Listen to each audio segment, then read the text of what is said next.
Avec Laurent Gauthier, le président de la SEM des Écrins, c'est-à-dire qui exploite les remontées mécaniques depuis Saint-Vincent. Il est aussi adjoint au maire depuis Saint-Vincent, Marcel Chaud. Merci d'être avec nous. À la sortie d'un hiver ou d'un non-hiver, dans quel état de santé se retrouve la SEM depuis Saint-Vincent, c'est-à-dire les remontées mécaniques? Bonjour Jean-Marc. Donc les remontées mécaniques, comme on le sait, ont été fermées et une saison un peu compliquée, sur laquelle la SEM a rebondi. On en a profité pour développer un certain nombre d'activités qu'on ne développait pas jusqu'à présent. Donc au niveau de la randonnée, de l'activité piéton, de randonnée à luge, à vélo. Au niveau financier, une société qui exploite des remontées mécaniques, qui n'a pas pu faire tourner les remontées mécaniques, qui a eu des aides de l'État, ou en tout cas a eu des promesses d'aide, se retrouve dans quel état de santé financière? Pour répondre à la question des aides, Puy-Saint-Vincent a obtenu les aides à laquelle s'était engagé le gouvernement. Donc on a reçu aujourd'hui 70% de nos charges fixes, c'est-à-dire un peu moins de la moitié de notre chiffre d'affaires. Cependant, malgré toutes les contraintes budgétaires qu'on a pu se mettre, aux portes de la station des remontées mécaniques, Puy-Saint-Vincent va perdre un peu plus d'1 million d'euros. On a espéré tout l'hiver, on a travaillé depuis maintenant un an, de déconfinement, de protocole en protocole. On y a cru jusqu'au dernier moment. On a eu une première échéance aux vacances de Noël, une deuxième sortie des vacances, puis vacances de février. Et il a fallu se faire une raison.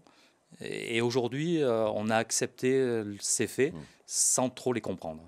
Vous avez été assez frondeur à Puy-Saint-Vincent. C'est l'un des particularismes. Au mois de fin novembre ou début décembre, vous avez ouvert pour autant la station, fait tourner le télésiège, fait le buzz, si je puis dire, pour montrer votre mécontentement. Non, mais Puy-Saint-Vincent a une vraie vision, a voulu se positionner sur l'excellence sportive. Et on a fait, dans l'été dernier, l'été 2020, un petit groupe qui a travaillé sur l'ouverture anticipée de la station. Et cette ouverture a fait que tout au long de l'hiver, on a quand même ouvert une remontée mécanique, le télésiège de la Bergerie. Pour les clubs, hein. Et ce télésiège a tourné 35 journées de l'hiver, avec une moyenne de 170 skieurs jour. Et l'idée, c'était d'occuper les enfants de la vallée, le monde sportif, de ne pas passer une saison blanche sur laquelle on regretterait derrière. Et en termes de formation, tous ces jeunes qui ont skié tout l'hiver, on a un succès aux différents diplômes d'État. Est-ce que ce qui s'est passé gèle les investissements que vous aviez prévus? Donc aujourd'hui, on a fait un gros travail avec les socioprofessionnels, avec les acteurs de la station, avec nos actionnaires. On était encore hier en conseil d'administration. Ouverture le 3 juillet, c'est ça? Donc effectivement, ouverture le 3 juillet.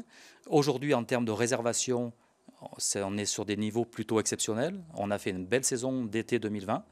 On pense que l'été 2021 sera au moins, sinon meilleur que l'an dernier. Si je puis dire, pour vous lancer sur évidemment ce Julien Sarrou, hein, ce champion de VTT, qualifié maintenant pour les Jeux Olympiques. Il devient un peu l'une des figures de proue qui raconte bien Puy-Saint-Vincent. Donc Jordan Sarrou, champion du monde oui. à l'automne 2020 à Leogang en Autriche.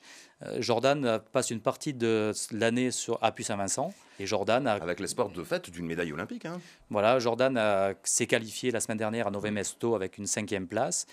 Et devrait, parce qu'au conditionnel, mercredi prochain, on saura la composition de l'équipe de France. Il y a 2 places. Mais on imagine que Jordan soit à Tokyo. Merci Laurent Gauthier, voilà qui confirme un petit peu ce surnom qu'on donne souvent à Puy-Saint-Vincent, malgré le contexte. Vous êtes la protégée des vents, ça c'est pour la qualité de la neige, et puis on le sent, par la bonne volonté, peut-être aussi un peu protégée des soucis. Merci d'être avec nous. Merci Jean-Marc.